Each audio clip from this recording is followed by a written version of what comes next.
I went away for like the Bachelorette last weekend, and I was like, Hmm. Brandon, the only two things you have to keep, well, three things you have to keep alive are our children and my sourdough starter. Oh, good, good, That's it. good. He did two out of the three.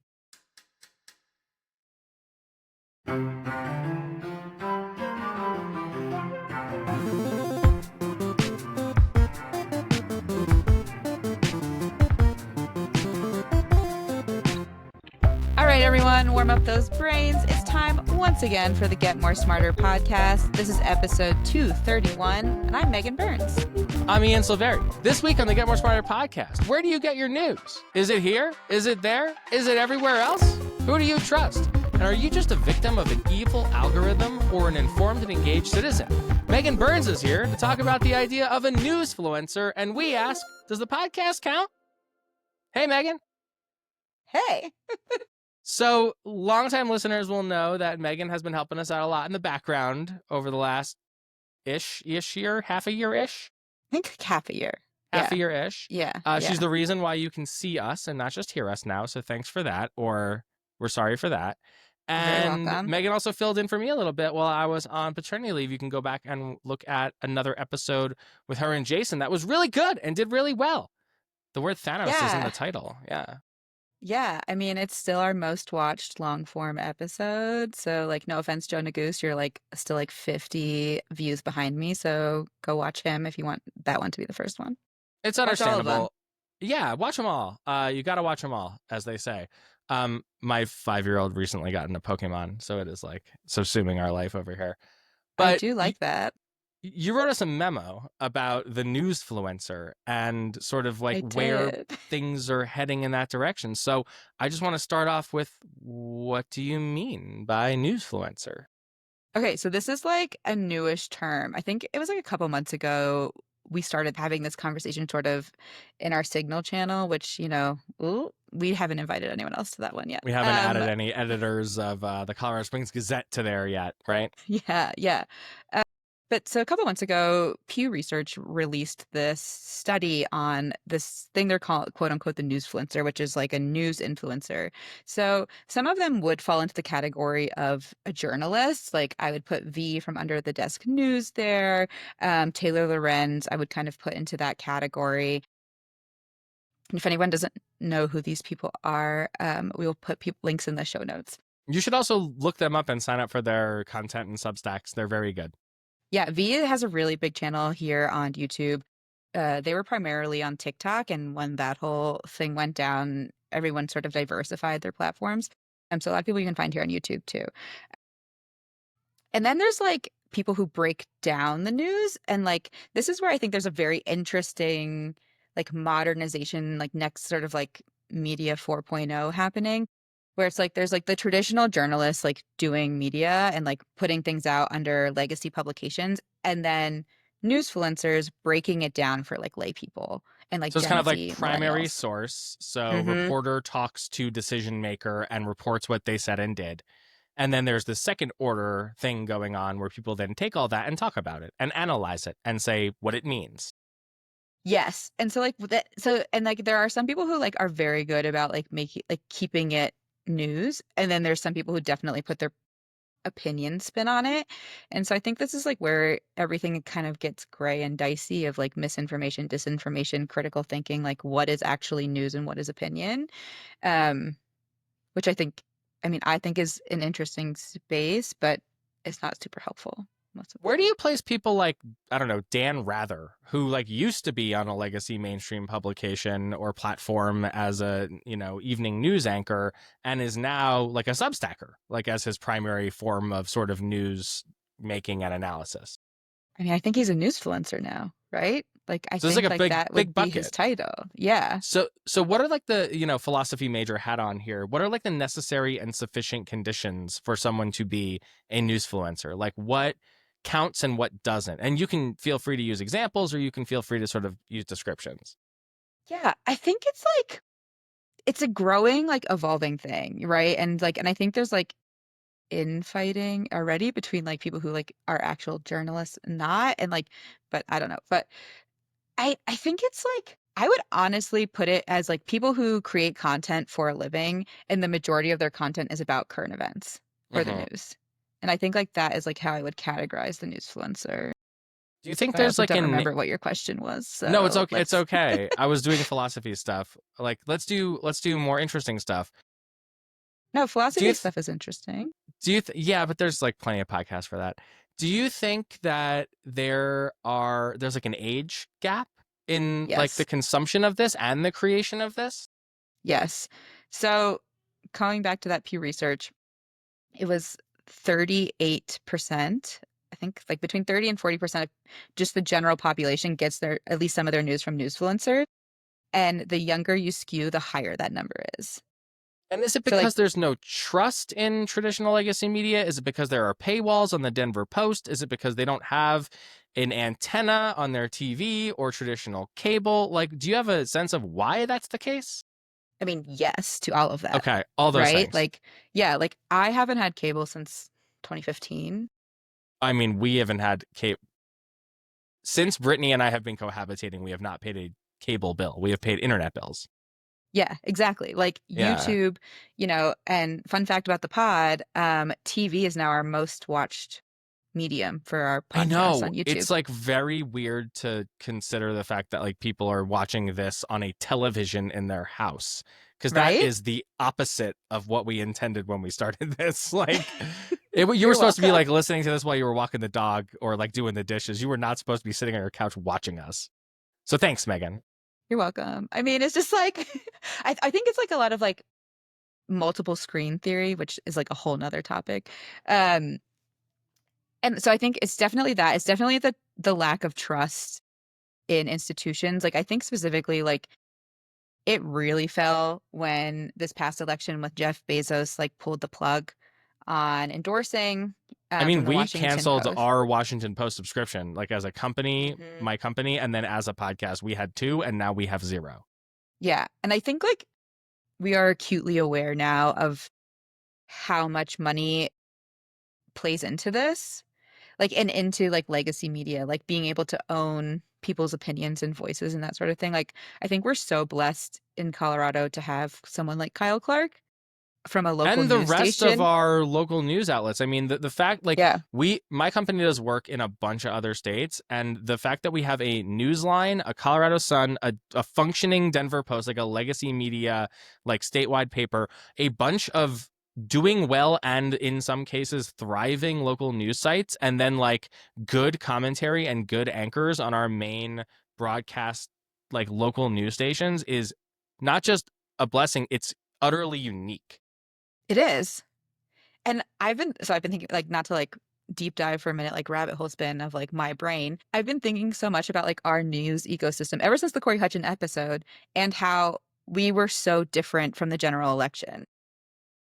And you have to believe those things are tied together, right? So like Yeah. Colorado has a highly educated electorate.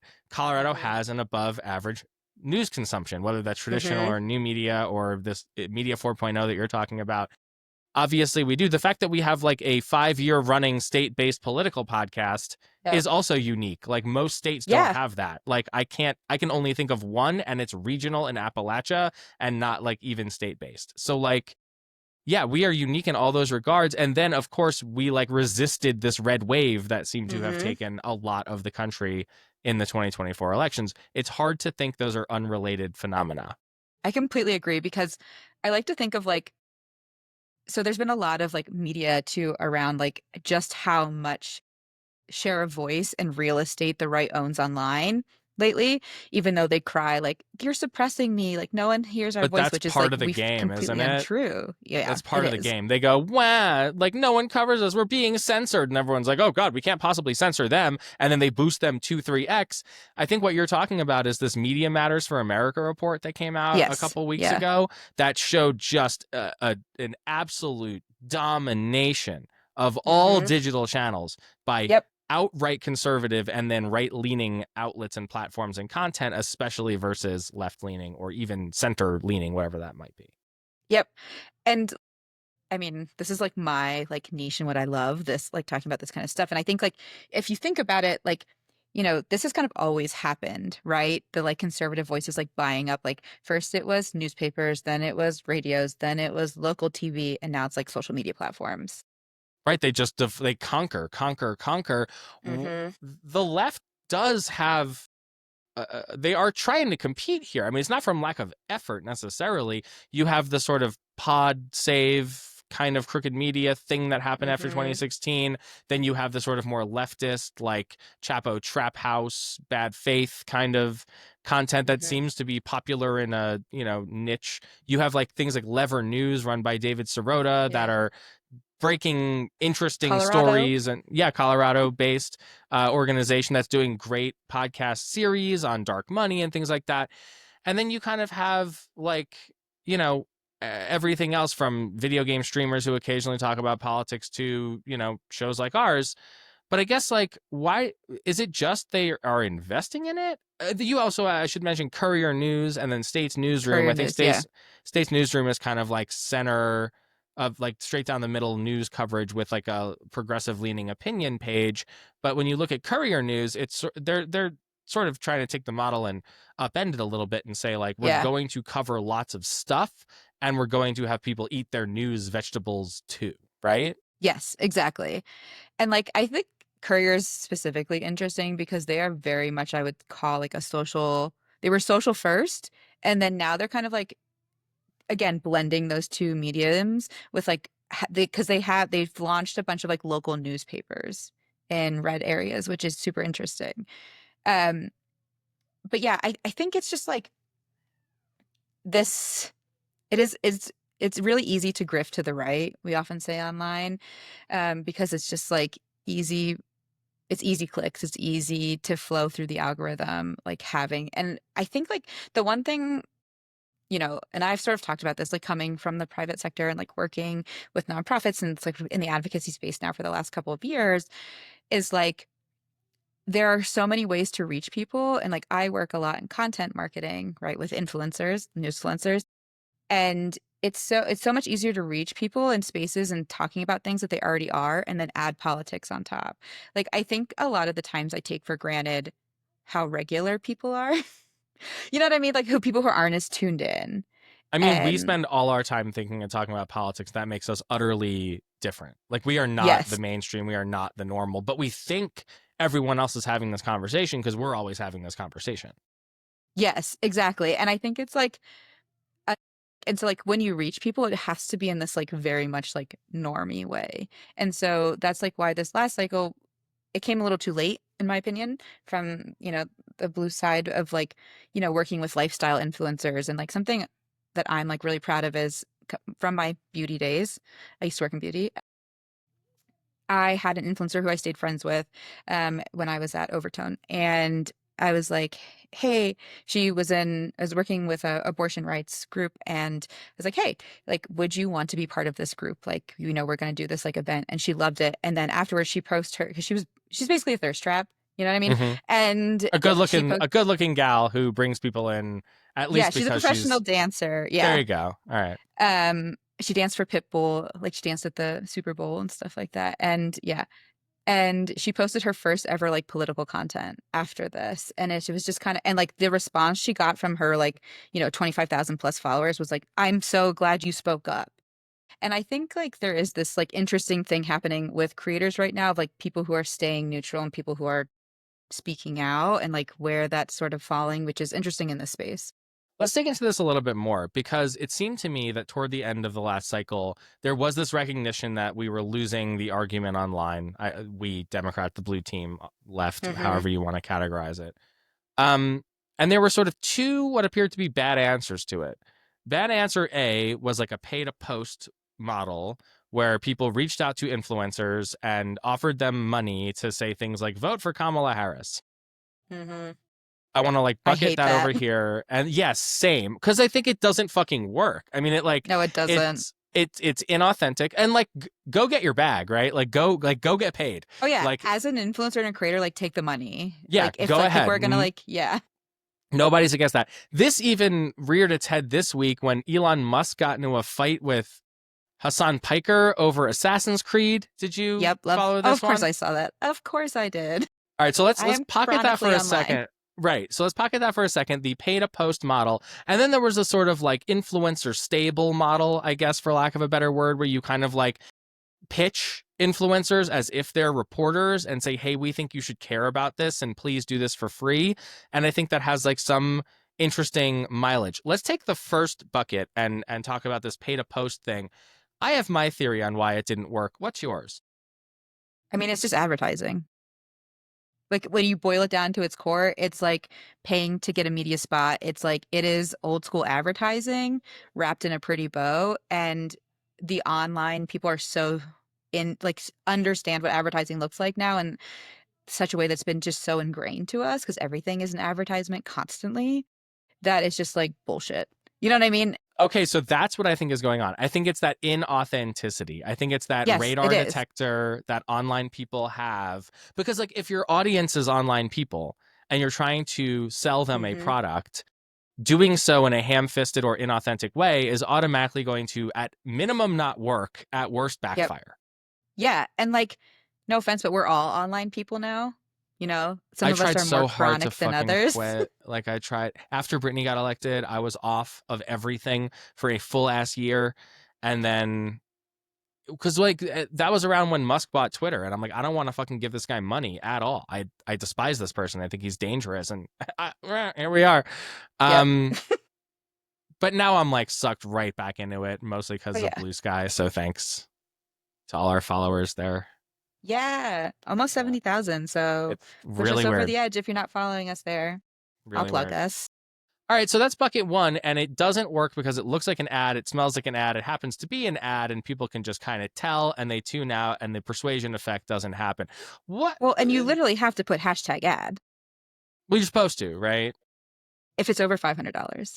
I mean, there's no government entity enforcing anything other than like unconstitutional free speech restrictions against people with green cards at the moment and immigrants, it seems. So, like, yeah, you have to.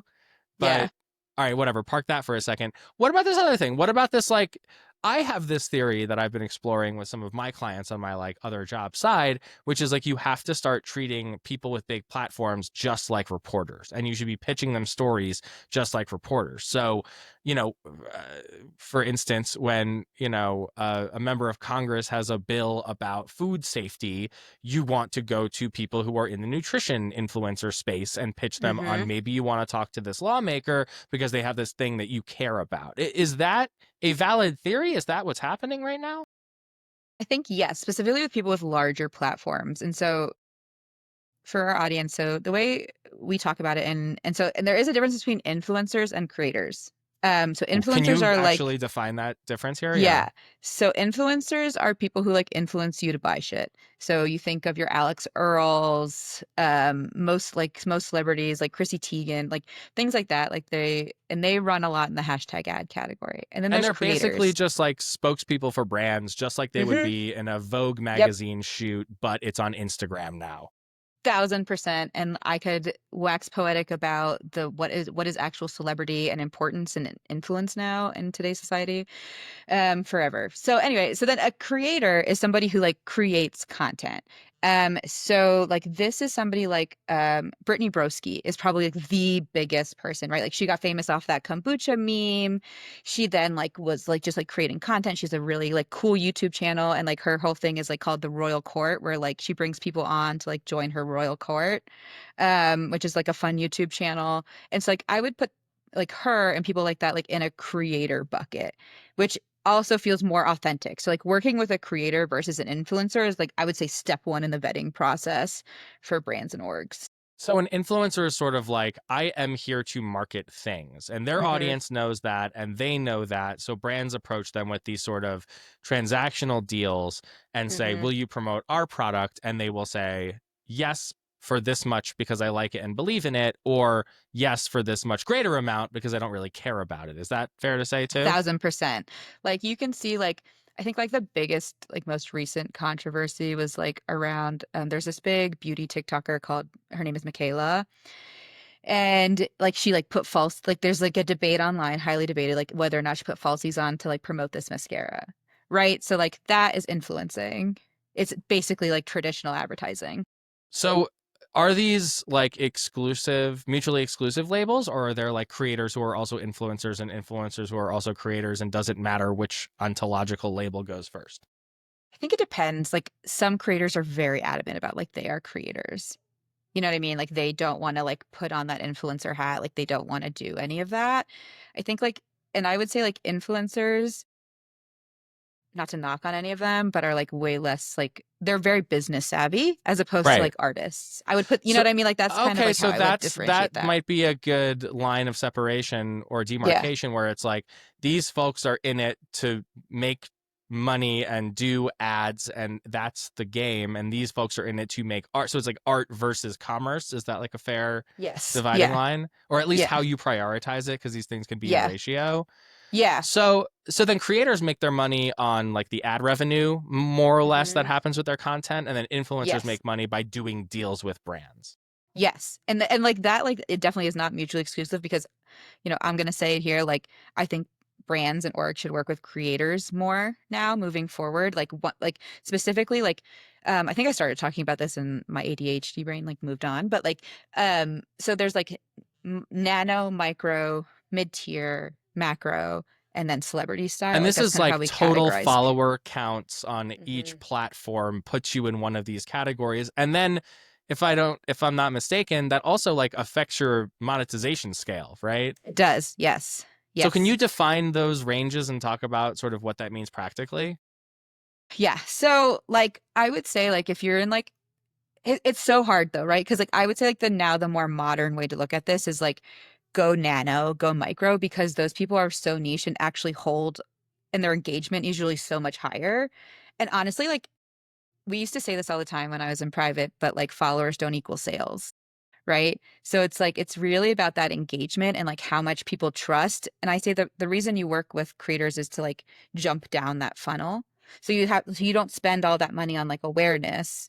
You're spending money on education Right, from a because they have traditional a comms funnel. smaller but much more engaged audience, which means that they're more Hmm. likely to actually become, I think, converts might be Trust. the Yep. word. Yep. Right? You convert them from watcher to purchaser, or like observer to influenced, if you Yep. will, Yep. versus like the people who have giant follower counts, but like the level of engagement is a lot less, either because they've been around for too long and it's Hmm. stale, or a lot of their fans have actually left the platform. I think is probably the case in like a lot of, website that used to be called Twitter's case, right? Yep. Yep. Exactly. And like a lot of the times too, when you hit like a million plus, I would almost like default put you in like an influencer category, right? Because like when you're that big, I mean, that's when you could get into this like philosophical argument of like who is a celebrity. Sure. You know what I And I think mean? like all those definitions are shifting as we speak. And like, Hmm. because I mean, you had like Paris Hilton famous for being famous stuff happening like in the early aughts. Hmm. And now you have like people who overnight, because of a kombucha meme, build an entire empire around like having had one moment. But if they're savvy and they're smart and they have an interesting voice and something to say, they can continue building that audience and gaining that influence. 100%.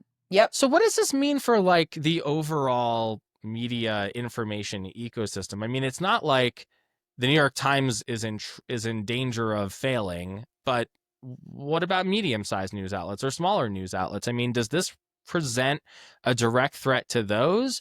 And are there micro influencers or nano influencers that can fill the space that, let's say, used to be occupied by like a local newspaper or even like a local public radio station?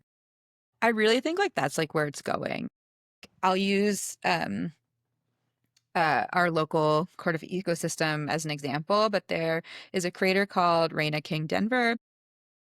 She got her start by she's grew up here and like during the pandemic, she's like, I want to save restaurants. So she started like going in and like doing food reviews.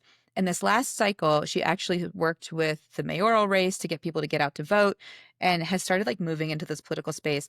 And she actually just started, it's called DOG, the Denver Activist Women's Group. So she's Love like it. slowly moving into this like political. DAWG. Got it. Yes. Yeah, I was like, Yeah. explain to me. Got it. Acronym. Yep. Caveat, I've been helping and like working with her in this group. But so like I feel like that is it, right? Like she started off as like an influencer and is actually moving to like creator political like news space. Like so she started a Discord, like all this stuff. And I think like that is kind of where it's going is like I could see somebody like Jesse Paul like starting a Substack, right? So this is kind of what you are seeing. I mean, you're seeing Hmm. people either if their newsrooms collapse or if they don't feel like they have a fair deal from management or if, something else happens, they go, "Fuck it, I have an audience. I'll go out on my own, and if enough people spend $5 a month on me, I can make a living doing this." I guess my question is one of scale. Like we talk about Colorado and national stuff on this show. Is it like possible to like replace the Telluride Daily Planet, for instance, with like a local Telluride content creator, or is there like a mismatch in scale there, and do you have to have like a bigger platform to even influence a conversation like that on a local level? See, like I like the way the algorithm is working too, like I almost see like because I'm just gonna like keep it 100 here. I do not like subscribe to like any of our local newspapers, but I do subscribe to like a lot of like Seth Maskett's Substack. And Yeah, so I and think we like get a I lot of am, followers from Seth Maskett's Substack, it turns out. yeah. Like, yeah. Um, and so I think it's like, and I do think I think a lot about specifically like being on city council and stuff like that, like the tech divide, like between ages. Like I think like a lot of that is starting to like really boil up. People who are like digitally natives versus digital adopters versus like non-digital at all.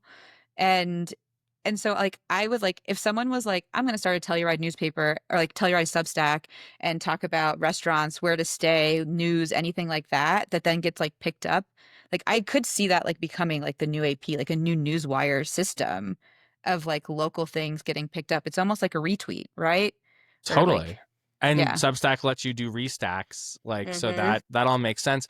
I'm fascinated by this idea of owned media, and I think I stole this from someone, and I don't see it that often, but like this idea of like the splinter net, where like Hmm. recently everything has just like exploded into all these tiny little tailored filter bubbles that are essentially individualized. And like if you go look at my Substack subscriptions and my followers on Blue Sky and my followers or the people I follow on Blue Sky and the people I follow on Instagram and the blogs I read, you can like tell who I am. Like you can like Yeah. figure out what kind of person I am simply by like what I'm consuming.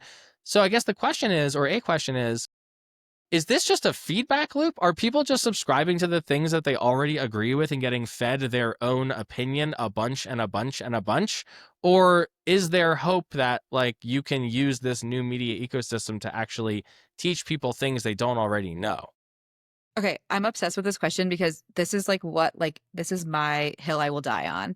As someone who has worked in social media and sort of like grown up with it, like I think doom scrolling is all about perspective. And it's like you can choose who you want to follow, right? So going out of your way and like follow like I follow Fox News, like I do all this stuff to like curate my feed. And Stay I well rounded. yeah. And like and I think it's like I heard this really great analysis of like making your feed like curating it like a garden, like thinking about like think being like very mindful about what you're doing in that because like I have a young daughter, very young, so but I'm already thinking about like social media of like what can that do to her body image and and mental health and stuff like that. And I think it's like really about like who are you following, what are you choosing, and like having that critical thinking and like also just like media savvy. Like it all kind of circles back to like understanding propaganda, how the media works, and all of this stuff. But that isn't I would argue, and without evidence, just my gut says that isn't how most people are doing it, right? Most people No, aren't being no, intentional and mindful and curating an no. ecosystem or a garden. Most people are saying, like, hell yeah, I'll follow this list of people who already tell me the shit I agree with, and I'm going to stay right in my filter bubble and not ever experience the other argument ever, which is like when you see, like, and I think everybody's doing this. So, like, when Tim Miller ends up on a panel show with Dave Rubin, these are two people from two entirely different universes talking to each other. They may as well be from separate planets or dimensions. And like you can tell that the arguments they're bringing, the facts they're relying on, the ideas that they have are influenced deeply by this ecosystem of algorithms and other influencers and news outlets that each one of them brings to the conversation. And it's not that common. that people from these different dimensions ever even interact with one another. No. And I do think that that is super big. Like, I'm very concerned about this of like the bubble, the ecosystem, and the feedback loop that you get a lot. Um, it's and I think it like and it is so hard though too because we talk about this bubble and this ecosystem, but then we also understand just how much and like because like being on the left, like we have our ecosystem, we have our bubbles, we have our people, like very specific creators, and like going back to like our earlier conversation around just how much real estate the right owns, you have to then like think about it too, then how much of a small part of the internet you're actually living on and Right. what is actually out there. Like I mean, I have it's no idea. crazy. Like the fact that thousands of people tune into this podcast every week is like a majorly disorienting thing that we know. And Yeah. like, and What did we say? thanks. We reached like 75,000 people a month now, Yeah, almost. that's Yeah. very weird stuff. I don't know how many of them are the same people or how many of them are iPad farms in Singapore or whatever, but like I don't Fairly think it's different. that Remember? many. Yeah, it's fairly different because our age ranges are very vastly different across each And it platform. depends on the platform. Exactly. And like Yeah. you notice this where like on YouTube, we tend to get like trolled by like right-wing dudes a lot more. And then just the people who send us emails are like fans of the show who like share our values and agree with us and are interested in our guests and what they have to say. Yeah. Yeah. So one thing that I think is like part of this like bifurcation or, splintering of the internet is literally like what you have installed on your phone. And I have said before Hmm. here that I am not a TikToker because when Brittany got elected, there was basically an instruction from the security people to not fucking put that on any of your devices anywhere in your life, please and thank you. I took that really seriously. So did she. My little brother is like huge on TikTok and he will Hmm. send me things on TikTok all the time that I'm like, I'm sorry, I can't open this. I'm sure it's doing great. And then he will send me the Instagram version of it that is sometimes getting the same 6 million views or whatever as the stuff on TikTok, but often it's quite a bit less. Hmm. You have TikTok. You like TikTok, I I believe, do. correct? Yes, I do like So TikTok. so China, if you're listening, ripe target here. Um, I like TikTok is vastly like this could also be a whole nother episode, but TikTok and the algorithm is vastly different now than it was before it got shut down. explain. Oh gosh. Okay, so like obviously like I have my bubble, right? My left wing bubble. All of a sudden they were pushing Trump's granddaughter as an influencer like so hard to everyone. And like even in the group chat, I had to be like, is anyone else seeing this? And everyone was like, yes. Everyone's raising their hand. And it was like a switch flipped. You never saw her Hmm. before. The unbanning happened, and suddenly they're trying to make Trump's granddaughter a thing. Yeah, I would even like go so far as to notice like the comments that I'm seeing at the very top are sometimes a lot more right wing than they used to be for me. So it's like small things that are happening to, Taylor Loren. She did this really great piece about the great meme depression of Yeah, 2025 I saw that. happening. Yeah. Um, and I think this is like, so there was so from the uh, government, there was a huge stop on all comms outwards that include social media. And I think like that plus we know who owns these institutions and our algorithms. There has been like a slow down to the internet, I would say, just like across the board, which I think like you're seeing now coming out from regular people noticing this, being like it's a meme depression, right? And so there's been this like weird comms and content grind, which I would almost lead to a trend that is bad. From like we're seeing First Amendment rights stuff all the time, but like this is where I'm very interested in is like how real life and the internet sort of interplay and these trends analysis. But I do think that this like halt on comms, who owns our algorithms, has put a real like you're seeing a lot less like news articles being shared, right? Like you're seeing like a lot less just Is that like throttling on behalf of the social media platforms, or is that users deciding they don't want to talk about news on these platforms? A combination, something else? I think it would start with the throttling and then like it trickles down, right? And then Because if we people don't. know that Meta has said we're going to Mhm. boost news a lot less, whereas a different business decision back in 2015, 16, 17 was we're going to be the place people get their news. Yep. Yeah. And so I think like that's where a lot of this is coming from. And people just aren't interacting like the real world. and the online space is like not interacting like it was for the last couple of years. And so, but I mean, we make lemonade from lemons. And so like now the great meme depression is the meme of the moment, right? And Jesus. like, so like, yeah, I think, but I do think there is something there that's a little ominous, at least for me, of this lack of like speech happening online. So let me ask you, what does this mean for, let's start with like political campaigns and their strategy, right? I mean, you have special elections going on right now. Democrats are overperforming in many ways, just like they did in 2018. Kind of no surprise Hmm. here. The pendulum swinging as far and as fast and as hard as it does kind of has that effect. You also look at, the 2026 midterms, even though that's a year and change away. Well, now Hmm. it's March, so the primaries in Colorado are in June, which is really only a year and a couple months away. So people are starting to. Yeah. How should campaigners and candidates and political strategists think about their earned media and their paid media plans with all of this in consideration? I would say start now. I would say start now. And I would say like start finding, like understanding. This is the biggest like thing, like disconnect I found like when I came to the party was like there was a lot of like demographic data that went off from a voting thing, but not a lot of psychographic data. And I think Can like there you needs describe the difference between those two things for so listeners? demographic is like your age, your sex, whatever, your It's like objective gender facts identity. about Yeah. your human body. Yes. And like your location and your, and then psychographic data is like how people think. Like, do you shop at Target versus Walmart? You know, which I think says a lot about people Oh, yeah. and which way they will vote. More Um, often than those demographic data points, yes. interestingly enough, Mm-hmm. which used to Yeah. be a lot more reliable.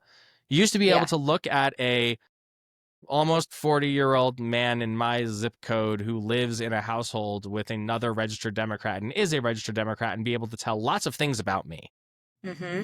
Now you can tell fewer things about me, especially if I'm an unaffiliated Latino voter in, let's say, North Glen or Adams County somewhere else or Mm-hmm. Weld County, right? Like Yeah. those Yeah. demographic predictors are a lot less reliable, but these psychographic predictors could be giving more insights. Yes. Yes. And this was like my big like awakening. For anyone, I don't know, whatever. I was the director of communications and digital of the Colorado Democratic Party for the 2022 cycle. And like when I came in, this is like when I had just left beauty.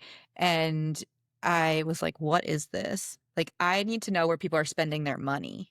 Right. Right. Like to me, that's like the biggest indicator of like, are they willing to donate? Are they not? Like, what are they willing to buy? Like, I think you even see that now in the media of like how many people are willing to pay for a Substack subscription, but won't pay for a paywalled news legacy media. It's so interesting. And that, therefore, you could argue warps and distorts, but the fairest way is to say informs and influences what you think about what's happening in the world. If you're Mm-hmm. subscribed to a bunch of like super far left or super far right, because both exist on the platform, Substacks, Mm-hmm. your world is going to be shaped by that. And there's no incentive, promise, expectation, or norms that any of those creators would be neutral or present the other side of the argument or give you a view from above, right? Yeah, because that doesn't make money. Like, no offense, like that's not clickbait. You know I what I mean? think Like that all of the doesn't. news outlets in the country are discovering the same thing, right? But then, Yeah. okay, so but what about like a Colorado Sun, like a new digital focused online only publication made of legacy journalists that seems to be succeeding wildly in an environment like this? So I like the sun a lot. I loved I don't know how many other people have this, but like I had like my daily routine of like your news lineup from your Google Home. And like the Sun had a daily podcast that I would just throw The in there from Sun my Up, yeah, it's a yeah. good show. Yeah. Yeah. And so I think like that to me is like how I interact with them. And I follow them on Instagram. And so like I literally got like I was scrolling Instagram right before this. And did you see that Sundance is coming to Boulder? We won. I sure did. And mostly So because my business partner is a Boulder resident and immediately hit the group chat with, "Get Namaste, freaks, Boulder rules." and like and so yeah, and so like that's like honestly like where I get a lot of my headlines and my news. And then so like and like thinking of the digital funnel, I see it there, I click on their link tree in bio and go read the article if it's free. If it's not, You know what I mean? Like I gave up, but Okay, so like, but let's hang on that point for a second, because it, I think this is an existing take in the world, but I want to ask you about it. Did the legacy media's obsession with hard paywalls and if you don't give us $8 a month, you're not going to be able to do anything? You can't play the crossword, you can't read the article, you can't go anywhere near past the first paragraph, create this very bifurcated and biased ecosystem to the, I would argue, detriment of society? yes, I would say yes because the internet inherently was free, Right. right? And then so to like try and shift people to be like, oh, you have to now pay for something that was once free. And like, no offense, but you can go to like an archival, like the internet is forever, everyone. Just so you know, the internet Right. is forever. Um, you can go to like an archival website and like Taylor Lorenz does this for her Substack, but she'll put the archive link to her subscriptions so everyone who subscribes to her can see then the news for free. So Not to that's like really out her, interesting. but like No, but I mean, you can find the archive.is or whatever is the yeah, link behind yeah. it. I'm just curious, like, but it seems like it like went in full circle because the internet was free. People expected it to be for free. The advertising model stopped working, so like the New York Times couldn't make enough money selling Hmm. cologne on the banner ads to make up for the lack of subscription papers they were selling. So Well, then they yeah. put these paywalls up. People relented against the paywalls and went to places like the Daily Wire that have like a very partisan specific agenda, but now they're willing to subscribe to an individual creator's Substack for the same price they would be paying for the Atlantic or the Washington Post or the New York Times. So somebody's overall outlay on paying for news is way higher in terms of just dollars per month than it was when they were just being asked to do $8 a month for the New York Times, right? Yeah, and I think this is twofold, right? Like, okay, first of all, banner ads, like, oh, God, you're, we have a stat that says you're more likely to be struck by lightning than purposefully click on a banner ad. So please, God, please, if you're spending money on them, please stop now. Like the billboard theory of banner ads where it's like you're not trying to get a click through, but you're trying to get somebody to like see your message so you take over a bunch of news sites or something. Is that valid at all? If you have them, like, if you're like Coca-Cola, like, I think about it Uh-huh. like that's like an awareness tactic, right? It's like you just need, like, if you can spend money up there, great. I think like in this economy, you know what I mean? Like, you got to Mm. spend money. That ROI is so important. Okay, but And I took us off topic. I want to go back to the like why okay, so why did people stop paying for news and then now they're starting to and they're spending more money on it?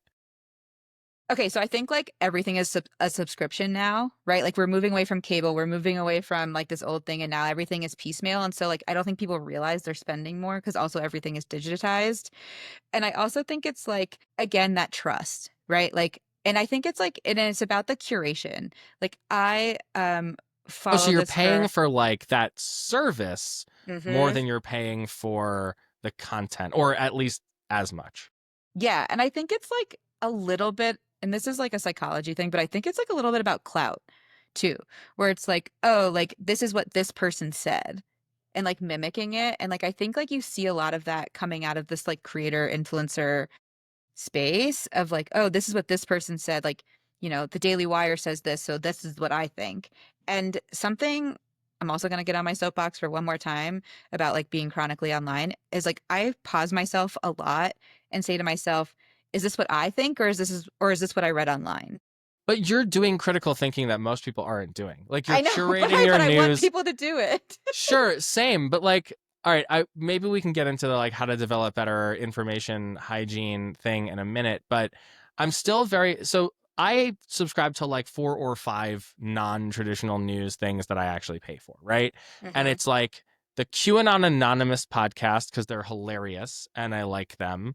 The Besties podcast, which is about video games because I like them and they're hilarious. Ettinger Mentum's Substack, and a few other local Substacks where I'm giving $4 to $6 to $8 a month, right? And what compel and Control Alt Right Delete is the other one that I really like a lot and would Yeah, recommend. The thing that compelled me to actually pay for them was because I like the people.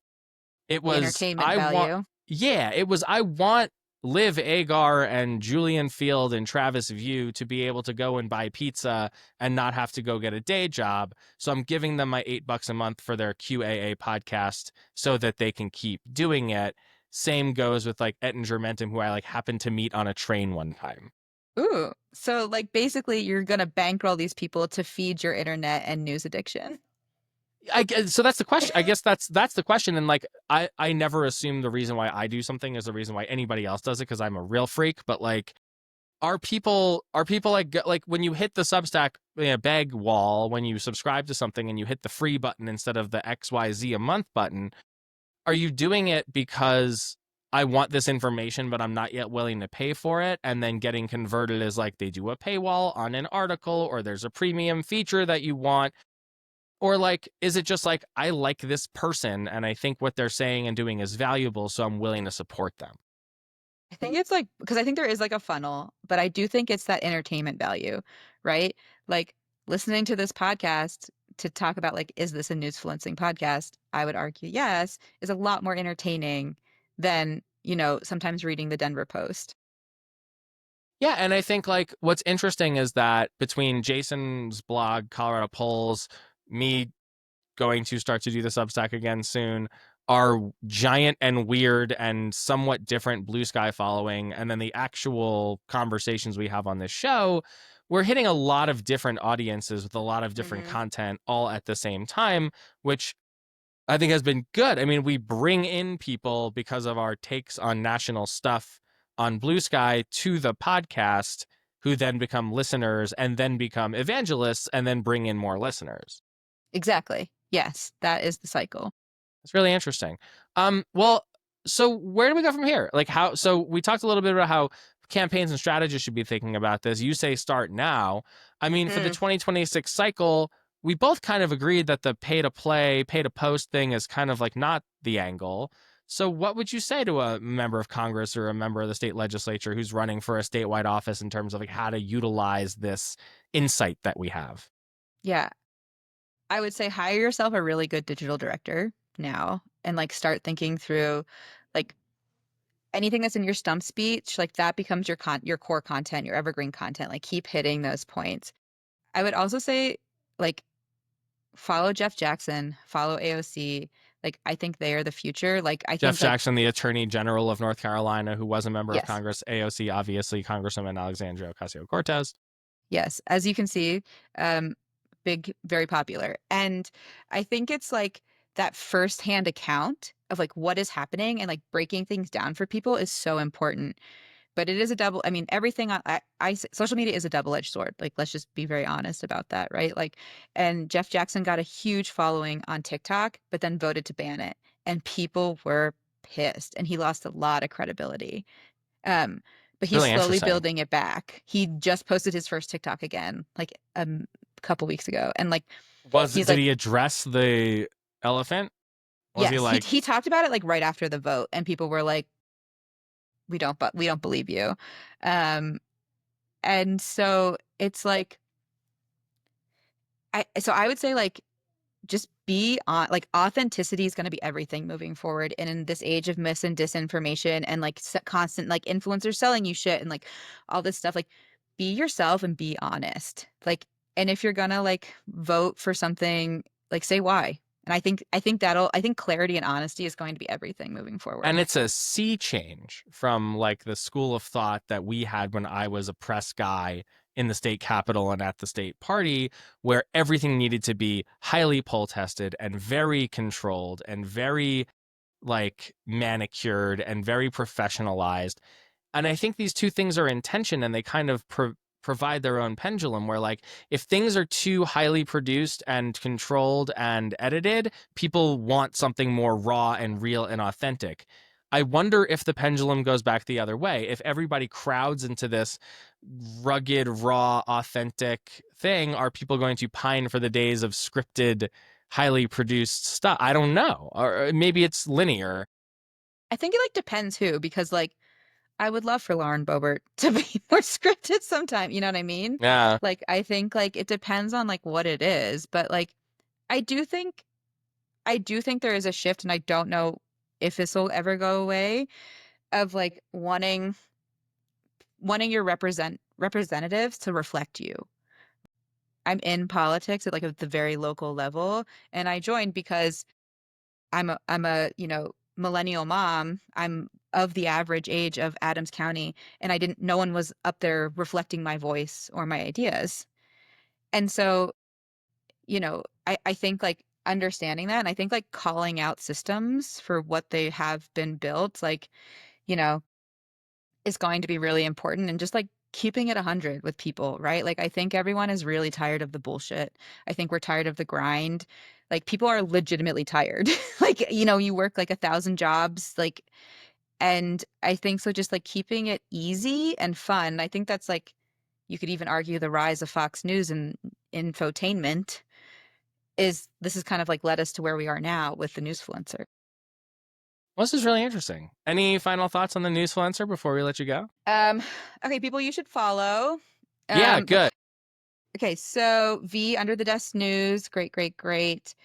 There is a young kid who we follow on YouTube, and I think his last Jack Parnas, I think is his name, is really good. It's really hard for me sometimes. Like you remember people, but you also just know their handle. This is I'm interesting. a Yeah. yeah, I mean, like I'm most a of these like streamers go by their like handles, and like that's yeah, who they are. Like yes, they don't have yeah, another name. yeah. Um, the Pocket Report, I love her. She's really cool. She's like young. Apparently she owned the like is Henry Kissinger dead yet Twitter account for years in secret. So she's like happens to be a like interesting creator, right? Like Yes, yeah, she's like a yeah. very interesting creator. I'm gonna give a shout out. Haley Lickstein is a good friend of the pod. She's really great and doing a ton of stuff. And these are who I'm following right now is Booker Squared. She's great. Give her support Black women online. Um, and I'm a big fan of Suzanne Lambert. She's like the Regina George of liberals. Does that mean she's like a mean girl? Yes. Like she Great. just rips Nancy Mace apart. Hell yeah. Someone So who deserves yeah. it. So that's like what's happening online. Those are like cool people to follow. And then besides Jeff Jackson and AOC, like any other political figures doing this right? I mean, friend of the pod, Jasmine Crockett seems to be doing like Oh yeah, an Jasmine. extraordinary job. So Haley was there interviewing her when she had that very famous quote of like, what would you say to Elon Musk? And it was fuck off. Yeah. So that was all creators around her who captured that viral moment. So talking about blurring the lines between journalists and influencers. Um, who else is doing a good job? I mean, Katie Porter from California with her whiteboard, she gets a Whiteboards. lot of Yeah. viral moments. For better or worse, honestly, like Trump. I mean, it's important to see who's doing it well, I think is the nicest way I can put it on the other Yeah. side, right? Yeah, like I mean he's just on like he is chronically online, right? Like and the White House account has just become like a weird alt-right meme account also that is It's real gross weird and shit. yuck in so many Yeah. ways. Yeah. Um I'm trying to think. Yeah, I don't know. No, That's a I don't good yeah, it's a there's good not a follow lot out Friday. there. Well, that means that if you're a local elected official or if you're a member of Congress or you work for any of these people and you're listening to this podcast, the world's your oyster. I mean, get The in world there, is your mix it oyster. up, make some stuff. I mean, not to lift the curtain too much, but like ever since, Brittany had her viral moment by bringing Mm-hmm. Sam to Washington, not because she wanted to, because she had to, like all of her accounts have blown up in Mm-hmm. amazing and huge ways. And like, you can see that everything else is getting way more engagement now than it did before, just because this person tapped into an online moment that resonated with a lot of people. Yeah. Yeah. And I think it's but again, that's like such an honest moment. Like moms are oftentimes forgotten about um, in this society, even though we're the economic force behind Well, not everything. just that, but I saw a post on Blue Sky this morning that was like, what have women ever done? Created 8 Exactly. billion people. Right. Yeah. Yeah. And so and like that moment of like I've been there, like fuck, like all of a sudden I got to take my kids somewhere and it's really hard. And like that moment, good content makes people feel. No matter Mm. what the feeling is, it makes them feel. And that's what starts building that connection. Well, I think that's as good a place as any to leave it. Megan Burns, friend of the pod, producer of the things. Thank you so much for coming back on the show and telling everybody about newsfluencers and how to be better digital people. Thank you. I'm happy, even though I told Jason I would not come back on, but this is like way more my real house. Like, I realized I'm not like a reactor. You know what I mean? Like you guys like react to the news. Sure. That is not what I am. Well, that's I'm why like we a took everything else off the episode and just talked about this the whole time today. thank you. Let's see, like, we should think about a recurring segment where you, like, you know, our internet reporter, Megan Burns, comes to tell us about what's happening on the internet. Yeah, you don't want to be online? I'll do that for you. I mean, I would save a lot of time if that was Yeah. the case. All right, that does it for this week. The Get More Smarter podcast is a production of ColoradoPolls.com and the Bighorn Company. Your hosts are me, Ian Silveri, and America's mom, Megan Burns. who also helps engineer and produce this thing. I make the video, Megan makes the video. Jason's in the Arctic studying puffins right now. Breakmaster Cylinder made the theme song. Get your shots while you still can. No, they're canceling the flu shot because we live in hell. Subscribe on Apple, Spotify, YouTube, wherever you get your podcasts. Rate the show and leave us a review on Apple Podcasts if you got more smarter. It helps a lot. Go battle the trolls in our YouTube comment section and find us at getmoresmarter.com where you can sign up for bonus content in our Substack. And please send all angry and non-angry rants to angryrants at getmoresmarter.com, other stuff to Ian at getmoresmarter.com, and things that will get an out-of-office reply to Jason at getmoresmarter.com. Thanks to Megan Burns for being here, being our guest this week, and thank you so much for listening. We'll see you next time.